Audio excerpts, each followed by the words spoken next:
Well, hi, everybody. Today we are talking about making a shift in your career a little later in your career, maybe a little later in life when you're a little older. And what does that mean? And what does that look like? And what are some tips for that? So, first, what I would say is that it is really, really common for people now to be kind of pivoting their careers, going down some different avenues, completely doing a 180 and changing their careers.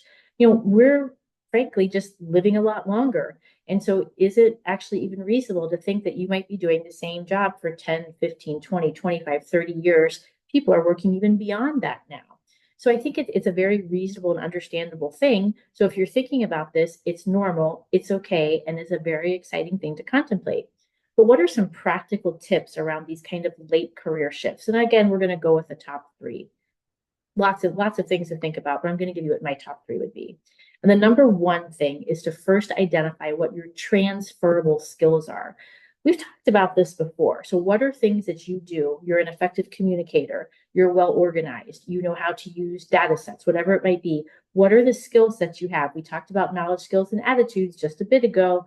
What are your knowledge, skills, and attitudes that are transferable to this new career that you want or to the career shift that you want to make? They absolutely exist. You need to identify them. And I think once you start, I would actually write them down or type them out, because once you start thinking in that way, as you start doing things are going to pop up. Oh, I could utilize this as I pivot into this, right? So you have to know what those are, because that's going to be how you market yourself. That's going to be how you brand yourself. That's going to be how you do your elevator pitch, is you've got to know what those transferable skills are. Okay. Number two, a little different, but I'm going to tie them together. We'll see how effective it is.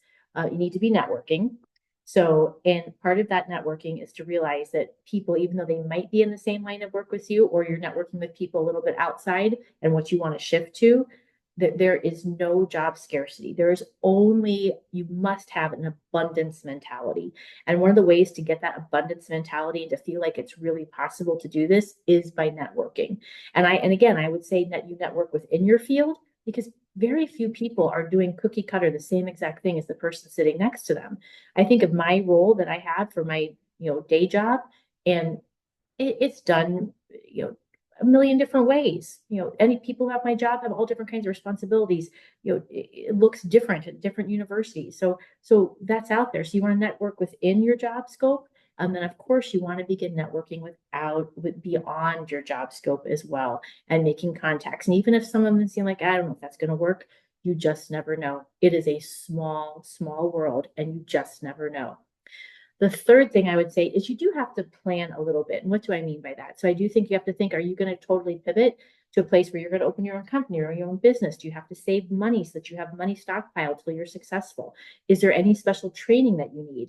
And training these days, it may not be going back to school for another degree. There's a lot of things that you need certificates for, right? So to be project managers or certificate based, lots of different certificates out there that can really help you and give you an edge over other people who are applying. So look out there and look at the jobs that you are interested in pivoting to. What do they require? What of those things, if any, do you need to start working on right now? That's really key. So again, three things for making that late change in life career pivot. What are your transferable skills? Knowledge, skills, and attitudes. What are they? Write them down. You'll think of more. Number two, network both within your current kind of line of work and out of scope. Have an abundant mindset. There are a million jobs out there. There's going to be one that's perfect for you that you're going to find. Number three, start planning, thinking about what kind of money will you need. Are you going to have to move? Do you need a certificate? Do you need a different degree? Those kind of things.